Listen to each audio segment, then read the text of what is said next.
कल हम लोगों ने सिमिलैरिटी किस तरीके से मतलब करते हैं इसके बेसिक सीखे थे। ठीक है, आज हम लोग कुछ इजी इलस्ट्रेशंस लेंगे उन इजी इलस्ट्रेशंस के बेसिस पे जानने की और कोशिश करेंगे कि सिमिलैरिटी किस तरीके से की जाती है करके। ठीक है, अच्छा तो अभी तुम लोगों के पास ये यहाँ सामने एक सवाल है। ठीक है, ये सवाल आप लोगों की जो एक्सरसाइज 1.3 को तुम अगर ओपन करोगे तो एक्सरसाइज 1.3 में भी आपको इसके जैसा एक सवाल मिल जाएगा। ठीक है, सवाल नंबर है वो तुम लोगों का 9। ठीक है, बल्कि इवन यही सवाल है, मैं तो यही कहूँगी, थोड़ा सा बस उन्होंने नाम वगैरह लिखने में थोड़ा आगे पीछे किया है। ठीक है, तो आपकी एक्सरसाइज 1.3 का जो क्वेश्चन नंबर 9 है, ठीक है, 1 मिनट। ठीक है, एक्सरसाइज 1.3 और क्वेश्चन नंबर आप लोगों का 9 उसी के जैसा ये सवाल है। तो इसको देखने के बाद तुम लोगों को उस सवाल को करने में कोई भी तकलीफ नहीं होनी चाहिए। ठीक है, देखो सिमिलैरिटी को सॉल्व करने से पहले आपको ये डिसाइड करना बहुत ही ज़रूरी है करके कि सिमिलैरिटी किस ट्रायंगल में अप्लाई करनी है। जैसे अगर मैं इस क्वेश्चन की बात करूँ तो यहाँ मुझे टोटल 3 टाइप के ट्रायंगल्स दिख रहे हैं। पहला मुझे दिख रहा है आप लोगों का ट्रायंगल ABD, दूसरा मुझे दिख रहा है वहाँ पे ट्रायंगल ADC और तीसरा मुझे दिख रहा है वो बड़ा वाला ट्रायंगल ABC। ठीक है, तो सिमिलैरिटी मैं 2 ट्रायंगल्स में अप्लाई करूँगी। हो सकता है कि मैं फर्स्ट एंड सेकेंड में सिमिलैरिटी अप्लाई करूँ, हो सकता है मैं सेकेंड एंड थर्ड में अप्लाई करूँ, या ये भी हो सकता है कि मैं फर्स्ट एंड थर्ड में अप्लाई करूँ। कोई भी कॉम्बिनेशन बन सकता है। तो तुम कैसे डिसाइड करोगे कि आपको सिमिलैरिटी कौन से वाले ट्रायंगल में अप्लाई करनी है। ठीक है, तो उसके लिए आपको हमेशा अपना टू प्रूव देखना चाहिए, राइट। हमेशा अपना क्या देखना चाहिए, टू प्रूव। तो देखो यहाँ पे जो तुम लोगों के पास टू प्रूव है गिवन, लिख लेना आप। वो टू प्रूव क्या है कि AC का square equal to BC multiply by DC होता है। तो तुम्हें एक ऐसा ट्रायंगल चूज़ करना है जिसकी साइड AC हो, जिसकी साइड BC हो और जिसकी साइड DC हो। ऑब्वियसली एक ही ट्रायंगल की तीनों साइड्स नहीं होंगी। ठीक है, तो पहले तो ऐसा ट्रायंगल ढूंढो जिसमें AC एक साइड के जैसे है। तो AC एक साइड के जैसे आपके एक इस ट्रायंगल में और एक इस ट्रायंगल में, दोनों ट्रायंगल में AC एक साइड है। अच्छा, BC किस में है, BC आप लोगों के ये थर्ड ट्रायंगल की साइड रहेगी और DC किस ट्रायंगल की साइड रहेगी, ये सेकेंड ट्रायंगल की साइड रहेगी। यानी कि शो दैट में जो भी साइड्स दी हुई हैं उनका इस पर्टिकुलर ट्रायंगल से तो कोई लेना देना ही नहीं है। ठीक है, तो इसीलिए हम लोग सिमिलैरिटी ट्रायंगल ABD में अप्लाई नहीं करेंगे। हम लोग सिमिलैरिटी किस में अप्लाई करेंगे, नीचे बचे हुए 2 ट्रायंगल्स में। ठीक है, तो यहाँ पे आप लोगों को सबसे पहले क्या कर देना है, प्रूफ की शुरुआत। किन 2 ट्रायंगल्स में सिमिलैरिटी लगाने वाले हैं पहले तो वो लिख लेते हैं। तो इन ट्रायंगल ADC, ठीक है, जो तुम्हारे पास ट्रायंगल ADC है एंड साथ ही साथ में आप लोगों के पास ट्रायंगल ABC है, इन दोनों में सिमिलैरिटी लगा रहे हैं। सिमिलैरिटी को प्रूफ करने के लिए आपके पास 3 टेस्ट हैं, या तो AA टेस्ट, या तो SAS टेस्ट, या तो SSS टेस्ट। अभी यहाँ पे इस पर्टिकुलर क्वेश्चन में SSS टेस्ट के बारे में तो या SAS टेस्ट के बारे में तो सोचा भी नहीं जा सकता, क्योंकि गिवन इन्फॉर्मेशन में आपको साइड्स के बारे में कोई भी इन्फॉर्मेशन नहीं दी गई। ठीक है, कि कोई ट्रायंगल की कोई साइड किसी दूसरी साइड के इक्वल है, ऐसा कहीं भी कुछ भी नहीं कहा है। तो ऑब्वियसली साइड वाले टेस्ट की तरफ तो जाओ ही मत। अब बचता है एंगल टेस्ट। अगर उन दोनों ट्रायंगल्स के कोई भी 2 एंगल्स भी तुम लोगों ने इक्वल दिखा दिए ना, तो तुम लोगों का वो ट्रायंगल AA टेस्ट से क्या हो जाएगा, सिमिलर। तो पहले तो देखो जरा ट्रायंगल ADC है कहाँ। ठीक है, मैं थोड़ा सा अलग से ड्रॉ कर लेती हूँ इस चीज़ को। ये रहा आपका A और ये रहा आप लोगों का DC, यानी कि this is A, this is D and this is C। Okay, और नेक्स्ट ट्रायंगल हम लोग क्या ले रहे हैं, नेक्स्ट ट्रायंगल हम लोग ले रहे हैं ABC। तो ABC को अगर मैं ड्रॉ करूँ तो देखो इस A से आप लोगों का यहाँ तक जाएगा, ये पॉइंट A रहेगा, ये पॉइंट B रहेगा और ये पॉइंट C रहेगा करके। ठीक है, तो इस तरीके से तुम लोगों के पास ABC ट्रायंगल है। 1 मिनट ना, इसको प्रॉपरली मैं ड्रॉ कर लेती हूँ। यहाँ पे A और लेट से यहाँ पे C, ये ऐसा है। तो अभी यहाँ पे ये एक चीज़ देखो कि तुम लोगों को ये बोला जा रहा है करके कि आपका ये एंगल C ये इस ट्रायंगल में भी आता है और एंगल C इस ट्रायंगल में भी आता है, यानी कि एंगल C दोनों ट्रायंगल्स का क्या है, कॉमन एंगल है, राइट। तो ऐसे तुम्हें पहचानते आना चाहिए। तो एकदम तेज़ी से लिख देंगे हम लोग कि मेजर एंगल क्या नाम है आप लोगों का, ACD। याद रखना जो बीच में लिखा होता है वो एंगल होता है। ये इक्वल है, किसके इक्वल है ये वाली चीज़, आपके दूसरे बड़े वाले ट्रायंगल का एंगल C, यानी कि मेजर एंगल आपके ACB के। इसका रीज़न जस्टिफाई कर देना कि इसका रीज़न क्या होगा करके, कॉमन एंगल।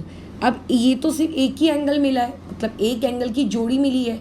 अगर ऐसा ही कोई दूसरे एंगल की जोड़ी तुम्हारे पास है, ठीक है, तो उससे आप AA टेस्ट लगा सकते हो, और AA टेस्ट लगा लेने के बाद आपके वो दोनों ट्रायंगल्स आपस में क्या हो जाएंगे, सिमिलर हो जाएंगे। तो उसके लिए अब अपने फिगर को देखो। फिगर में तुम लोगों को ये वाली इंफॉर्मेशन देखनी है। यहाँ पे देखो ये इस तरीके का डबल आर्क है, और देखो इस तरीके का डबल आर्क यहाँ पर भी देखने को मिल रहा है। इसका मतलब ये वाला जो आपका एंगल है, मतलब ये वाला जो आपका एंगल है, ठीक है, ये वाला एंगल, और साथ ही साथ में तुम लोगों का ये वाला एंगल, ये दोनों एंगल उसने क्या कहे आपको, इक्वल दिए हुए हैं करके, है ना। दोनों एंगल उसने क्या दिए, इक्वल दिए हैं। तो क्या मैं ऐसा लिख सकती हूँ, अच्छा यहाँ स्टेटमेंट में भी देखो लिखा हुआ है, मेरे डायग्राम के देखने की बात छोड़ो, तो यहाँ पे ये चीज़ हम लोगों ने ऐसे लिख दी कि मेजर एंगल आपका ADC इज़ इक्वल टू कितना हो जाएगा, मेजर एंगल BAC। ये वाला पार्ट आपको क्या दिया है, गिवन दिया है। अब इसका मतलब कि देयरफॉर ट्रायंगल ADC सिमिलर है किस चीज़ के, ट्रायंगल ABC के। कौन से टेस्ट से सिमिलर है, AA टेस्ट ऑफ सिमिलैरिटी से, ठीक है, AA टेस्ट से सिमिलर है। बट सिमिलर प्रूफ करने के बाद जो हम लोगों का टू प्रूव है, यहाँ तक कैसे पहुँचा जाए। तो देखो टू प्रूव में बात साइड्स के लिए हो रही है कि बात एंगल्स के लिए हो रही है, तो टू प्रूफ में बातचीत साइड्स के लिए हो रही है। तो आपको जब AA टेस्ट लगा लोगे तो आपको क्या लगाना है, CPST लगानी है, ठीक है, CPST, sorry not CPST, CSST लगानी है, यानी कि साइड्स का रेशियो लेना है, बराबर। अच्छा, अब ये वो पॉइंट है जहाँ पे एक्सट्रीमली इंपॉर्टेंट चीज़ सीखनी है आपको कि रेशियो कैसे लेते हैं। देखो रेशियो लेने का तरीका कैसा है, पहले ध्यान से देखो। इस ऊपर वाले ट्रायंगल ADC का एंगल C नीचे वाले ट्रायंगल के एंगल C के इक्वल है, ठीक है। तो दोनों ट्रायंगल में कौन कौन से एंगल इक्वल हैं, पहले उस इक्वल एंगल को मार्क कर लो। तो ऐसा मैं कह सकती हूँ कि ये येलो येलो मैंने मार्किंग जो की है ये आपस में इक्वल है। गिवन इन्फॉर्मेशन के हिसाब से आपका जो बड़ा वाला ट्रायंगल है, उस बड़े वाले ट्रायंगल का एंगल A यानी कि ये, ठीक है, बड़े वाले ट्रायंगल का एंगल A यानी कि ये इक्वल है किस चीज़ के, इक्वल है आपके छोटे वाले ट्रायंगल के एंगल D के, बराबर। यानी कि यहाँ पे क्या हो जाएगा, ये वाला पार्ट इक्वल होगा। अच्छा, अब जो तीसरा एंगल बच गया है, जो रिमेनिंग है, रिमेनिंग क्या है, छोटे वाले का A और बड़े वाले का B, ऑब्वियसली ये भी इक्वल होगा। तो बस अभी इक्वल एंगल के अपोजिट साइड्स का रेशियो ले लेना, बस बात खत्म। तो पहले क्योंकि ट्रायंगल ADC का नाम लिखा है तो न्यूमरेटर में अपन लोग पहले ADC ट्रायंगल की साइड्स लेंगे। तो पहले मैंने इस एंगल C से शुरुआत किया। इस एंगल C के अपोजिट साइड कौन सी है, AD है ना, तो AD लिखेंगे। अपॉन में नीचे का एंगल C देखो, उस एंगल C के अपोजिट में कौन है, AB, तो AD अपॉन AB, ऐसे रेशियो लेंगे इक्वल। अभी जिसमें मैंने पिंक मार्किंग की है, ऊपर और नीचे के पिंक मार्किंग वाले भी दोनों आपस में इक्वल होंगे। तो जो ऊपर में पिंक मार्किंग वाला एंगल D है, उसके सामने की साइड देखो क्या है, उसके सामने की साइड क्या है, AC। और जो नीचे वाले ट्रायंगल में पिंक मार्किंग की गई है, उसके सामने वाली साइड का नाम क्या है, BC। अच्छा, अब जो बच गई वो लिख दो। तो टॉप में ग्रीन वाले के सामने वाली मार्किंग का नाम क्या है, DC, और नीचे में ग्रीन वाली मार्किंग के सामने का अपोजिट एंगल का नाम क्या है, AC, ठीक है, अपोजिट साइड का। तो इसको हम लोग कहते हैं CSST, बराबर। अच्छा, अब इसमें से जो तुम्हें टू प्रूफ करना है, टू प्रूफ में तुम्हें मतलब कोई रेशो वगैरह प्रूफ नहीं करना है, बल्कि कुछ इस तरीके की चीज़ प्रूफ करनी है, ये ऐसा कुछ प्रूफ करना है। तो जिसके लिए चाहिए तुम्हें BC और DC, तो ऐसा रेशो कंसिडर करो जिसमें BC और DC आता है। तो ये वाला जो आपका सेकेंड रेशो और थर्ड रेशो है जिसमें BC और DC आता है, ठीक है। तो उस चीज़ को ऐसे अलग से लिख लेते हैं कि कंसिडर आपका AC अपॉन में BC और इक्वल टू में कितना आ जाएगा, DC अपॉन में AC। तो क्रॉस मल्टीप्लाई करो तो therefore AC square equal to कितना हो जाएगा, BC मल्टीप्लाई बाई DC, खत्म। तो याद रखना जो सबसे इम्पॉर्टेंट पार्ट है वो सबसे इम्पॉर्टेंट पार्ट है ट्रायंगल्स को चूज़ करना कि कौन से ट्रायंगल्स को आपको कंसीडर करना है सिमिलर प्रूफ करने के लिए। दूसरा पॉइंट आपके लिए ये ज़रूरी है कि ट्रायंगल को सिमिलर प्रूफ कर दो अच्छे तरीके से, ठीक है, बिना कोई गड़बड़ी किए। तीसरा पॉइंट वहाँ पे रेशो लेना। तो रेशो लेने का देखो बहुत ही सिंपल सा नियम होता है, जिन दो ट्रायंगल्स को आपने सिमिलर प्रूफ किया है उनके इसमें एंगल की मार्किंग कर लो। कि कौन सा वाला एंगल किस एंगल के इक्वल है, और फिर जो एंगल्स इक्वल होते हैं उनकी अपोजिट साइड्स के रेशियो लेते जाओ।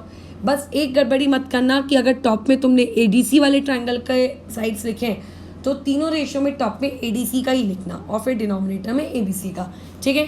तो ये क्वेश्चन मैंने करके दिखाया है। इसके जैसा ही एक बहुत ही आसान सा सवाल है एक्चुअल में, क्वेश्चन नंबर 8 तुम लोगों की एक्सरसाइज 1.3 का क्वेश्चन नंबर 8, इसको तुम अटेम्प्ट कर सकते हो, ये तुम अटेम्प्ट करोगे। और क्वेश्चन नंबर 7 ये भी तुम अटेम्प्ट कर सकते हो, इसको करोगे। कल संडे है, कल तुम लोगों का ऑफ रहेगा, इवन हर संडे अब तुम लोगों का ऑफ रहा करेगा। एंड मुझे इसके सॉल्यूशंस भेजना, मैं चेक करके बताऊंगी कि तुम्हारी कहाँ गलती वगैरह है। जैसे कल धनश्री ने भेजा तो उसका मैंने बताया कि कहाँ मिस्टेक है क्या है, वैसे उसको भेज देना, वो चेकिंग होकर मिल जाएगा वॉइस नोट के वाया। अच्छा, अब अगर मान लेते मैंने ऐसा पाया कि कुछ महान लोगों को कुछ बन ही नहीं रहा है करके, बन ही नहीं रहा है, ऐसे हैं तुम्हारे इसमें एक आधी महान लोग, तो उनके लिए मैं सोल्यूशन अपलोड कर दूंगी मंडे को। बट फिर भी जिन लोगों में थोड़ी बहुत बुद्धि है, जिन्होंने 9th वगैरह ठीक से पढ़ी है, ठीक है, तो ऐसे लोग कैसा बना लेंगे मुझे यकीन है करके, ठीक है।